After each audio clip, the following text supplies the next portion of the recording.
ឈ្មោះអីព្រលឹងអើយសូមឆ្លើយបើស្រីមេត្តាតាមស្មានឈ្មោះពិតពីរស់ស្រស់ដូចកាមុខមានសទ្ធាសិលទានចង់ដឹងអូនកើតឆ្នាំអីសូមប្រាប់ផងនួនអងបងសូមមេងសិនជាគូខ្លាចក្រែងលាក់ឈុំតាមក្បួនចិនកុំឲ្យអាសន្នពេលក្រោយចង់មែមើលបេះដូងសួរតាមផ្លូវត្រង់មុនហើយបើស្រីទុំនេនៅឡើយ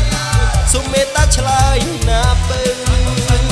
ចង់ដឹងម៉ាក់ប៉ាកាច់ទេប្រាប់ផងស្នេហ៍មានមេសុំសឹបស្ងាត់ស្ងាត់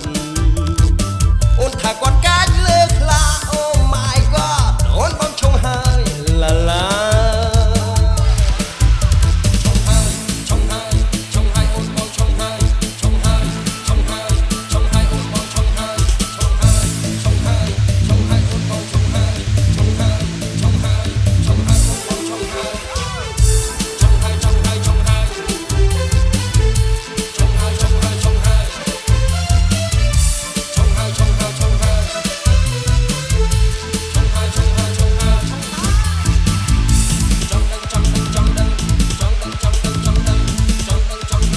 ចង់នឹងថាពើឈ្មោះអីព្រលឹងអើយសូមឆ្លើយបើស្រីមេត្តា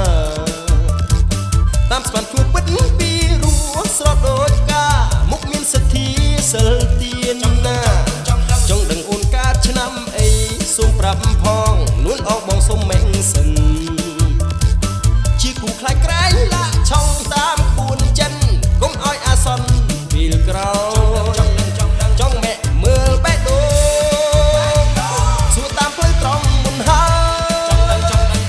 បើស្រីទុំនេនៅឡើ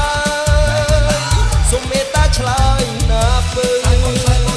ចង់ដឹងម៉ាក់ប៉ាកាច់ទេប្រាប់ផងស្នេហ៍មានមេសុំសឹកស្ងាត់ស្ងាត់អូនថាគាត់កាច់លើខ្លា